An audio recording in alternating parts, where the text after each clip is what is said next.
Hey guys, this is Lisa Tedder with Tedder Bear Stamping, and today I'm going to show you how to make this card. The front is just, I wanted it to look magical, and on the inside has this really cool pop-up that I wanted to teach you how to do. So today I'm going to be using 3 stamp sets, all from Stampin' Up. One is the Magical Day, and I'm just using the dragon and the knight and the Hope Your Day is Magical. And then I'm also using High Tide, just the water part, so that it adds the look to the water. And I was trying to find a sentiment that would work, and I used the Lift Me Up, and I cut this away from the stamp set. Cut these two apart so it just said happy birthday, and then I wanted that you soar above the rest, and I just cut those apart so I can use it with this stamp set again if I want, and just put them together or with something else, and I thought that was kind of cute. So I'm going to bring in my piece of white paper that I've already put sticky notes on to make a half circle, and I'm going to come in with my Bermuda Bay ink, and you could sponge this if you want, but I find that it's a lot faster if you just use the sponge brayer. So I'm going to go ahead and ink that up, and you just want to pick it up and roll it each time, and then you just put it over this. And I'm going to fast forward this, and so you don't have to sit here and watch me do this part.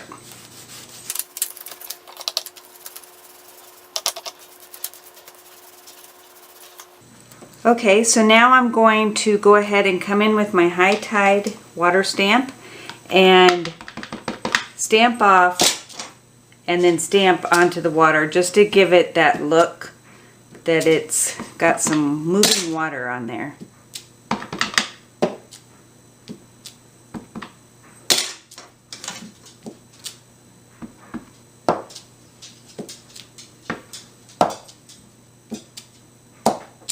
Okay, then I'm going to go over it with my Wink of Stella because I want it to be sparkly.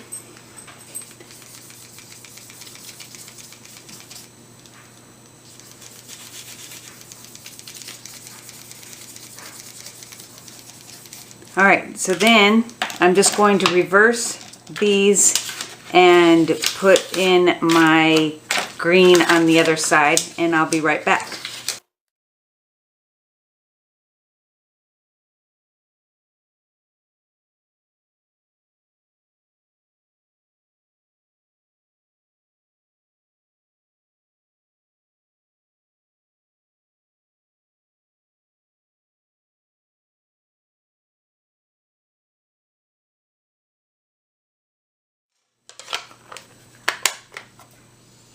Okay, so now I'm going to take all this off and go in with my green just to get that white covered, because I didn't get it quite, but this way I don't have to,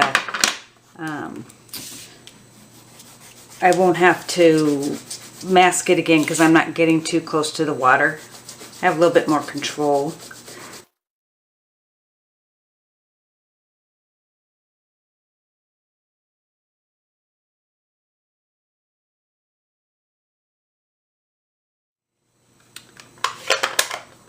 So now I'm going to bring in my piece of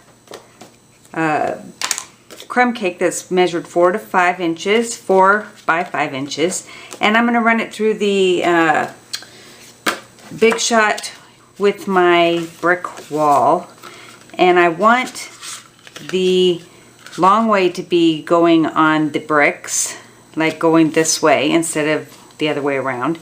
And let's run that through real quick.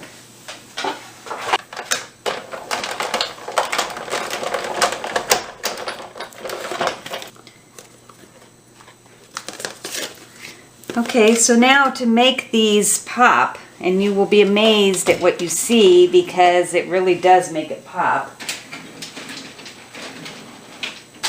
I'm going to go over it with soft suede to make the lines show up a lot more.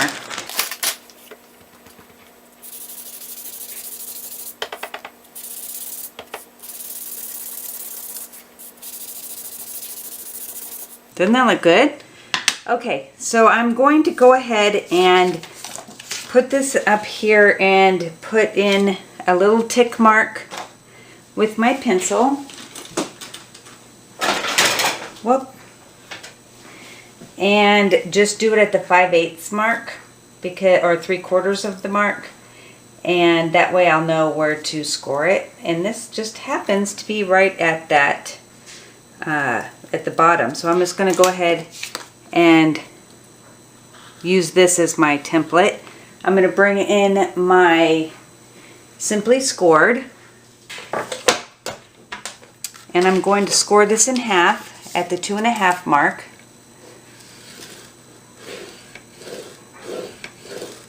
And then I'm going to bring, now I said it was this part that was the 5/8, which you can mark it if you want, but I'm going to put that mark in the middle line where I just did it and go across. I have a black line that I just went down straight, so that anytime I need to do this, it's going to be there. And I'm going to go ahead and just mark where that is, turn it around, and do the same thing, just having the line start here and the line I want right here, and then just whoop. Well, it's because I got that line there. Okay, well, there we go. Okay, so that's where I'm going to score it, or to have it attach. But first off, I'm going to bring in my scissors and make my top wall.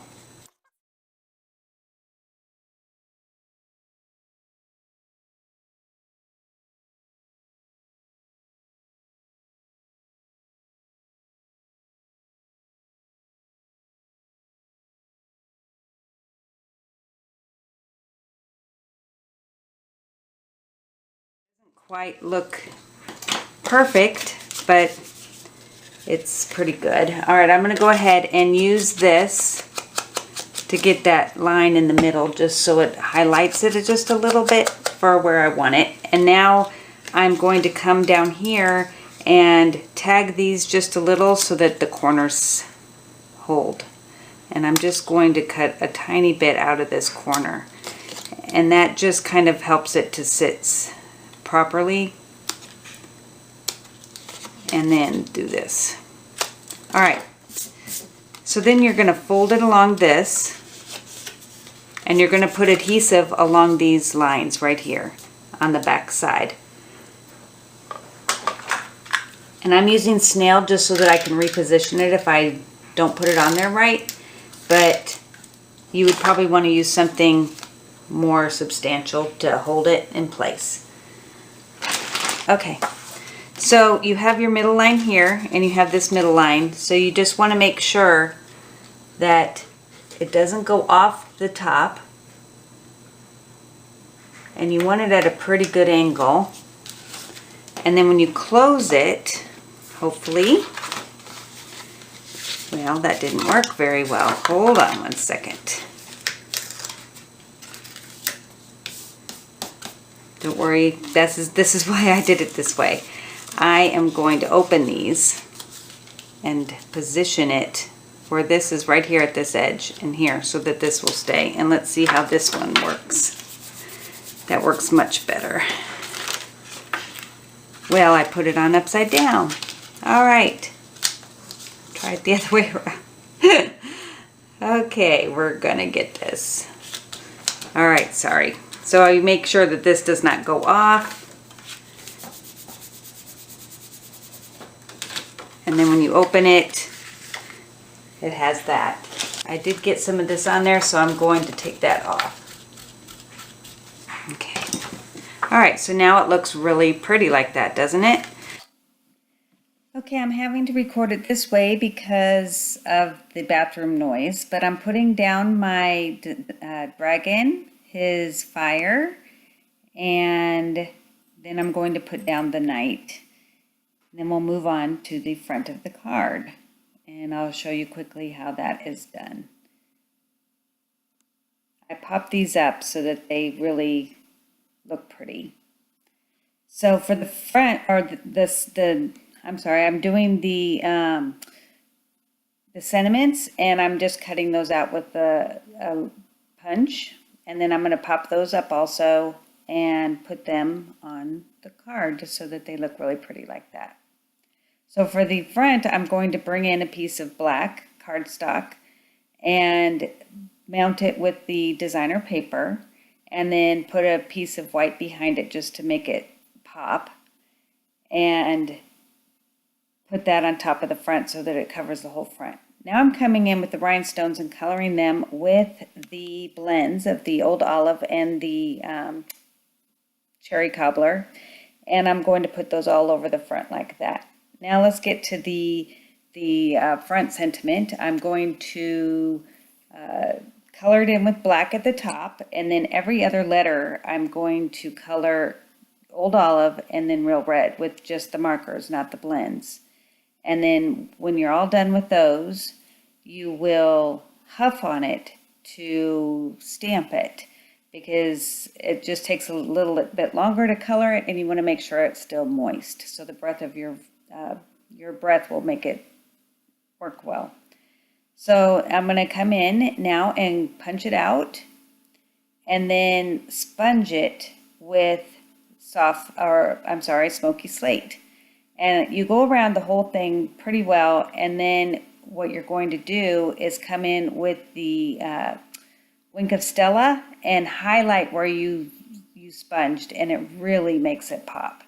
You're going to go ahead and put this onto dimensionals, and it'll be on the front, and the whole card just looks magical.